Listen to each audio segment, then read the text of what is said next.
ഇതിനിടെ CPM സംസ്ഥാന സമിതി യോഗം ഇന്നും നാളെയുമായി ചേരുകയാണ്. തദ്ദേശ തെരഞ്ഞെടുപ്പ് ഒരുക്കങ്ങളാണ് പ്രധാന അജണ്ട. സംസ്ഥാന സെക്രട്ടേറിയറ്റ് അംഗങ്ങളുടെ ചുമതല സംബന്ധിച്ചും ചർച്ചകളുണ്ടാകും. നിലമ്പൂർ ഉപതെരഞ്ഞെടുപ്പ് ഒരുക്കങ്ങളും ചർച്ചയായേക്കും. ഡാൻ കുര്യൻ വിവരങ്ങൾ പങ്കുവെക്കും. ഡാന്, പ്രധാനപ്പെട്ട യോഗമാണ്. സെക്രട്ടറി അംഗങ്ങളുടെ ചുമതല നിശ്ചയിക്കണം. ഒപ്പം മുഖ്യമന്ത്രിയുടെ പൊളിറ്റിക്കൽ സെക്രട്ടറിയുമായി ബന്ധപ്പെട്ട തീരുമാനമൊക്കെ ഉണ്ടാകേണ്ടതുണ്ട്. എന്തൊക്കെയാണ് മറ്റു വിവരങ്ങൾ?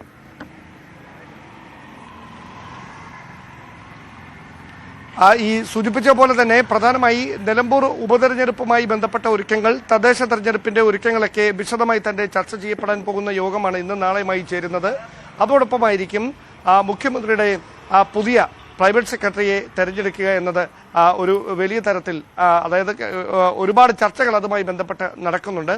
അതുമായി ബന്ധപ്പെട്ട പാർട്ടിയുടെ ഒരു വിലയിരുത്തൽ എന്താണ് എന്ന കാര്യമടക്കം ഈ യോഗത്തിൽ ചർച്ചയായി മാറുമെന്നാണ് സൂചന. പ്രധാനമായി നിലമ്പൂർ ഉപതെരഞ്ഞെടുപ്പിലെ സ്ഥാനാർത്ഥി നിർണയം സംബന്ധിച്ച കൃത്യമായ ഒരു തീരുമാനത്തിലേക്ക് ഈ യോഗങ്ങളിൽ അംഗങ്ങൾ എത്തും എന്ന് തന്നെയാണ്, നേതൃത്വം എത്തുമെന്ന് തന്നെയാണ് മനസ്സിലാക്കാൻ കഴിയുന്നത്. കാരണം നിയമസഭാ തെരഞ്ഞെടുപ്പിന് ഒരു വർഷം കഷ്ടിച്ചാണ് ബാക്കി നിൽക്കുന്നത്.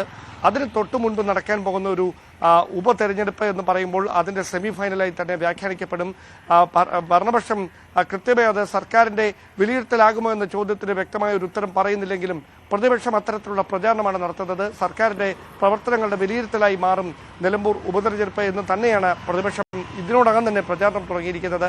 ആ ഒരു പശ്ചാത്തലത്തിൽ കടുത്ത മത്സരം കാഴ്ചവെക്കുന്ന തരത്തിൽ ഉള്ള ഒരു സ്ഥാനാർത്ഥി നിർണയം നടത്തണമെന്ന തീരുമാനത്തിൽ തന്നെയാണ് CPM കേന്ദ്രങ്ങളുള്ളത്. പ്രധാനമായി ഏതെങ്കിലും തരത്തിൽ കോൺഗ്രസിനുള്ളിൽ അവിടെ ഒരു അഭിപ്രായ വ്യത്യാസം ഉണ്ടായാൽ, ഒരു പ്രകോപനം, ഒരു പൊട്ടിത്തെറിയൊക്കെ ഉണ്ടായി ആര്യാടൻ ഷൗക്കത്ത് ഇടത് പാളയത്തിലേക്ക് വരുന്നതിനുള്ള സാധ്യത അത് തന്നെയാണ് ഇടത് നേതൃത്വം ഇപ്പോഴും മുൻതൂക്കം കൊടുക്കുന്നതെന്ന് വേണം പറയാൻ. ആര്യാടൻ ഷൗക്കത്ത് പാർട്ടി വിടുകയില്ല, താൻ കോൺഗ്രസ്സുകാരനായി തന്നെ മരിക്കണമെന്നാണ് ആഗ്രഹിക്കുന്നത് എന്നൊക്കെ പറയുമ്പോഴും ഇപ്പോഴും ആര്യാടന് മുമ്പിലുള്ള വാതിൽ അടച്ചിട്ടില്ല ഇടതുപക്ഷം. കൃത്യമായി ആര്യാടൻ ഷൗക്കത്തിനെ ഫോക്കസ് ചെയ്ത് തന്നെയാണ് ഇടതുപക്ഷം ഇവിടെ നിൽക്കുന്നത് എന്നാണ് നമുക്ക് മനസ്സിലാക്കാൻ കഴിയുന്നത്. അതോ അതിനപ്പുറത്തേക്ക് പാർട്ടിയുടെ തന്നെ ഒരു യുവമുഖത്തെ നിലമ്പൂരിൽ സ്ഥാനാർത്ഥിയായി തെരഞ്ഞെടുക്കുമോ എന്നതൊക്കെയാണ് ഇനി അറിയാനുള്ള കാര്യങ്ങൾ. എന്തായാലും തദ്ദേശ തെരഞ്ഞെടുപ്പിന്റെ മുന്നൊരുക്കങ്ങൾ ഉൾപ്പെടെയുള്ള വിഷയങ്ങളും 2 ദിവസം ചേരുന്ന യോഗത്തിൽ വിശദമായി തന്നെ ചർച്ച ചെയ്യപ്പെടുമെന്നാണ് വിവരം.